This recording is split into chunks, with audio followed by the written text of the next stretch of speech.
يا شاعر الجيران يا عادي والمرحف، يا روح التيمان يا تمرة ياسر صفصف يا أبو خليل، روح القنديل صليت سلمت سكت سرحت. قال إنك غبيت تاريخ في الحضرة دخلته، وانت بتسرح فانت بتسأل مهموم بالمسرح، وثاني بتسرح شايل قلم الرصاص وترتب ترسم وتكتب، لما تكتب زي شفع تفرح، والغيم من فوقك يسلم ذوقك يا بدر جميل، تبل المنديل والدعب يا مهلك، شهيت الجبن مجيك، حاتم قلم الرصاص في شعرك، تترنم وزانك وعودك يا صادق صدق وعودك، وين الليلة بلودك صحيت القمر دندن أبيات من شعرك. مجد النور. الإهداء إلى جدتي حبوبة خطب الله محمد الباب، أول من علمني نظم الكلام والحكايات، وأدخلني سحر الشعر طفلا أحبوه، إلى أمي وأبي، إلى طفلي مازن ومصطفى، إلى النيل الذي بيننا، إلى الألق. مجد النور. من مواليد مدينة بحري 1967، خريج كلية الموسيقى والدراما قسم المسرح 1994، كتب وأخرج العديد من المسرحيات، منها عجلة جادين الترزي والدجر دبو وإسماعيل سيد الربابة. لديه عدد من الأفلام التلفزيونية كفيلم صهيل العقاب، نشرت له قصص قصيرة في عدد من المجلات والصحف، وأنا اليوم أضيف إلى ذلك فيلم لفاج. شكرا لك يا ملك يا مجد النور راي.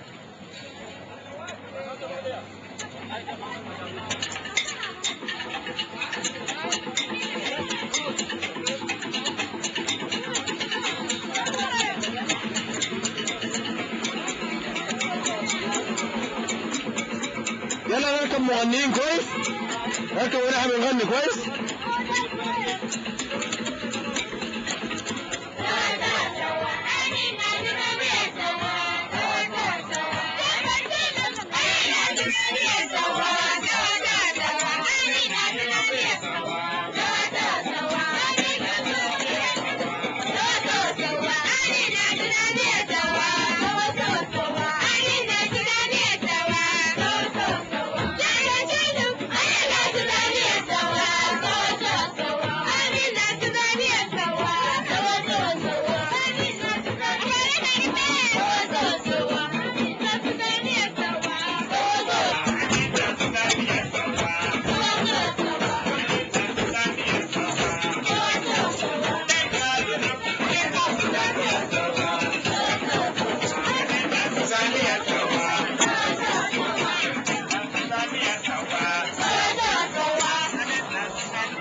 فاجأني النهار، أنا والله فاجأني الخبر، وأنا في شقة صديق محمد دياب في وقت من الليل متأخر، فاجأني هو بالخبر. حسيت بأن أسلاكا شائكة أمسكت بتلابيبي وبقلبي، دهست قلبي في ذاك المساء عربة. قاومت دمعتي وبكائي، لأنني كنت أعلم تماما أن أميرة زوجتي ستنفجر في ذلك الوقت المتأخر من الليل بالبكاء. في الصباح الباكر جدا كان التلفون يرن، كان صوت مريم ابنته تتحدث بصوت باكٍ جدا. كان ذلك اليوم مرا وعسيرا وشائكا علي وعلى أميرة ونحن هنا. نرجع حتى حاجة ظريفة خلاص. أي جميلة.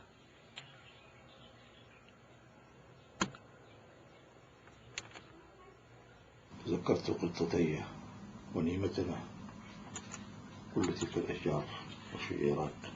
كان بيننا لأيام وليال تتردد أنفاسه بيننا، ولم أشعر بأن هناك نفسا غريبا أو أن خطا ما كان لها أن تبقى بيننا. شربنا شاي الصباح وقهقهنا تمشينا. كيف كويس؟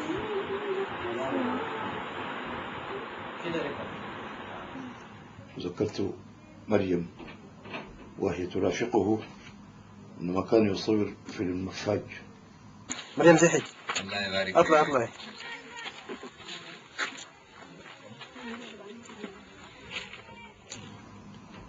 تذكرت حجة سعدية جارتنا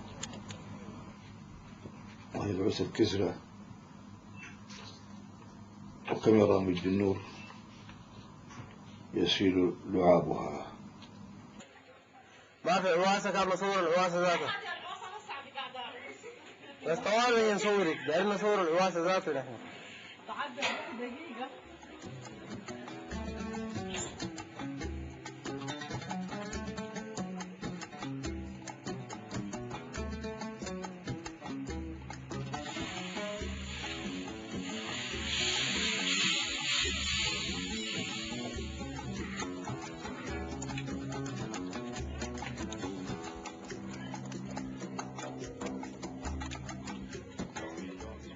أذكر تماما أنه كان بيننا حوار حول كيف يمكن أن تكون الكاميرا جزء من حياة الشباب في السودان.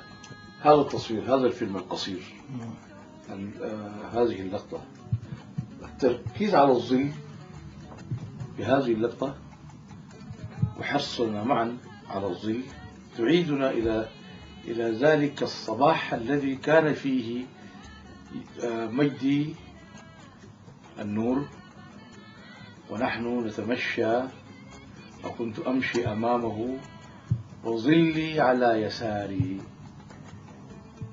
في يدي بستلة اللبن. كان ظلي هناك في ذلك الشارع. هذه فكرة الضوء خطيرة. الضوء فكرة خطيرة. الحياة بتجعل فوق خاطر مش كده؟ ايوه، وهذا الكلام المرة بتاع الفيلد. لا هذا الفيلد. سأذكره كل ما مررت بذلك الشارع، سأذكره كل ما رأيت ظلي، سأسأل ظلي عنه، ظلي سيسألني عنه، ولكن أين ظله؟ ظله الآن في ذاكرة تتوقد به هنا وهناك. هؤلاء الذين أحبوه من الأولاد والبنات، من المبدعين والمبدعات، وسيتذكرونه تماما، وسيبقى ظله الذي غاب حيا تحت شمس المعرفة والإبداع والأحلام التي لم تنطفئ.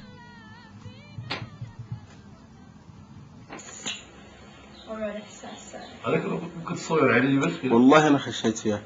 عيني بس. خشيت فيها قبل ما تتكلم. تعالي شوفي مريم هنا.